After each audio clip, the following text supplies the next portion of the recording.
Olá, tudo bem? A gente está aqui mais uma vez para falar um pouquinho de como foi a performance do mês, dos ativos brasileiros. Na nossa carta a gente sinalizou muito o fenômeno global que tem acontecido,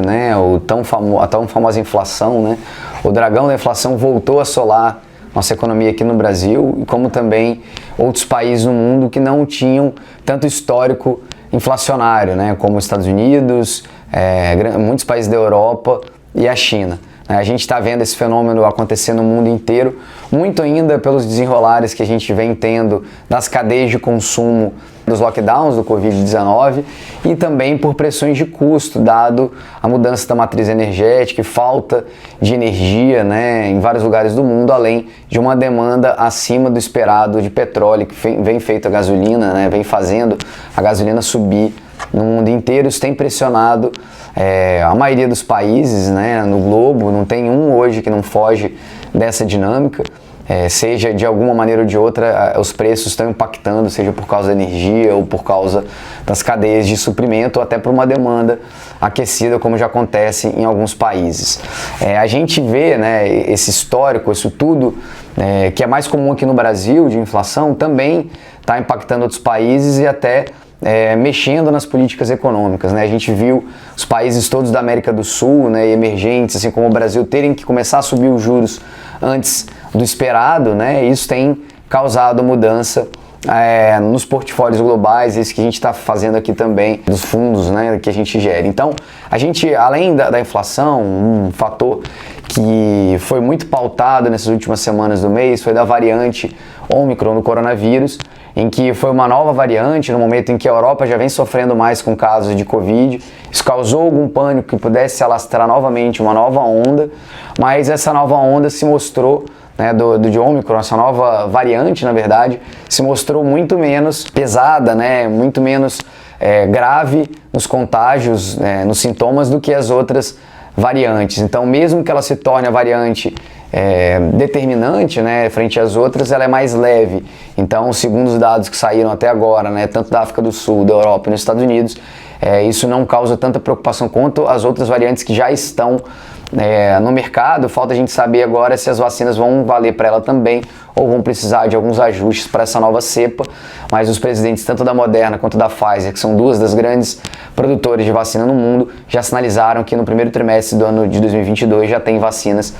para esse caso. Então, isso causou algum medo de ter novamente bloqueios das cadeias de comércio, que aparentemente, pelo menos o que a gente tem de dado até agora, não deve acontecer. O que a gente tem de efetivo realmente é que o fenômeno da inflação, como a gente começou falando na carta, tem afetado no mundo inteiro os posicionamentos dos bancos centrais. Por exemplo, o presidente do Fed americano já mudou a postura que ele vinha tendo, falando que não é mais uma inflação transitória, mas sim uma inflação um pouco mais reticente, o que vai fazer com que a gente tenha mais aumentos de juros no ano que vem e retire estímulos mais rápidos da economia americana. Isso acaba afetando e uma dinâmica de ativos de crescimento, que a gente chama de growth, ativos de value, que são ativos de valor, que são ativos que já são mais bem precificados hoje, como as empresas são hoje, ou ativos que vão depender de um crescimento forte lá na frente, que são os ativos de growth, de crescimento, que são empresas que foram muito bem nos últimos anos, mas nesse ano a gente está tendo uma migração por causa dessa alta de juros. Os investidores têm preferido empresas que dependem menos do crescimento, e já são mais resilientes, já são maiores,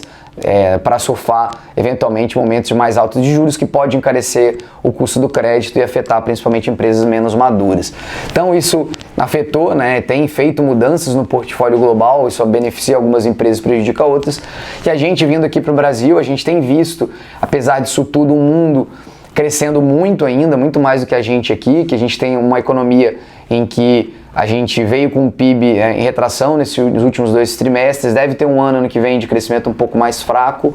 E lá fora, na dinâmica mundial, os Estados Unidos ainda cresce muito, a Europa está crescendo bem acima da média, China crescendo bem, com os asiáticos, os países asiáticos crescendo muito, assim como alguns países da América Latina. Então, a gente tem uma dinâmica ainda global de crescimento que vai ajudar a gente de certa forma, vai ajudar as empresas lá fora e também principalmente as empresas aqui no Brasil mais focadas no setor externo, em exportações, que é o que a gente tem buscado aqui nas nossas carteiras, ações que sejam menos cíclicas, ou seja, que dependam menos do ciclo econômico, sejam menos impactadas com o aumento de juros, estejam mais expostas ao exterior, né? Então, por exemplo, a gente tem o caso de WEG, que é uma empresa que a gente gosta muito. Hoje, as nossas maiores posições, que são Equatorial, BTG Pactual, elas surfam uma onda muito positiva ainda com esse cenário atual, assim como outras empresas como a Eneva,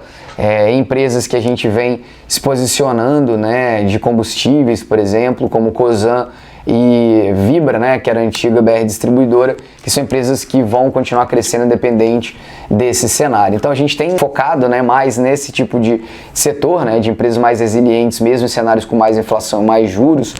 e menos crescimento, mais focados no setor externo e, por exemplo, menos varejo, empresas menores ou empresas mais dependentes de crescimento para ter uma boa precificação. Então, a gente tem feito essa migração nos nossos portfólios para surfar uma onda de um Brasil com mais inflação, mais juros, provavelmente um pouquinho menos de crescimento ano que vem, mas o mundo ainda crescendo muito, que vai favorecer também uma grande gama de empresas brasileiras, tá? Então a gente fez essas mudanças no portfólio e agora, né, com a mudança da PEC, com a votação efetiva da PEC dos precatórios, né, que muda o que a gente vinha vendo de muita incerteza do que iria passar ou não, os maiores medos que os investidores tinham, né, que a gente tinha de olhar para frente e ser algo muito pior do que a gente imaginava, foram sanados. A gente viu que foram menos piores do que podia ser, muito do que o que foi passado, já muita coisa já tinha sido colocado antes, até precificado as empresas. Então a gente vê agora com essa aprovação que aconteceu no finalzinho de novembro, no início de dezembro, a gente vê que tira um grande peso dos ativos brasileiros para a gente voltar a crescer, voltar a ter bons resultados, porque tudo caiu no Brasil desde julho para cá, independente se a empresa deu bom resultado ou um resultado não tão legal, elas caíram, todas elas. Então a gente pode ter agora uma dinâmica mais positiva em que o micro econômico das empresas se fortaleça, né, nos preços mais do que o macro, das incertezas macroeconômicas que a gente vinha tendo e o que a gente espera agora mais para frente é um cenário de um pouquinho menos de incerteza para o Brasil e ainda de um mundo em 2022 que continua crescendo e que muitas empresas ainda vão continuar se beneficiando, que são as empresas que a gente busca aqui, resilientes, né, que tenham preços, né, valuations atrativos e que possam ainda continuar trazendo aí com a bolsa recuperando uma rentabilidade acima da média, com muita segurança, né, com pouca dívida e muito crescimento para os nossos investidores, para as nossas carteiras. Então, ficamos à disposição. Qualquer dúvida, ficamos à disposição para uma conversa. Bom dezembro e bons investimentos. Um grande abraço.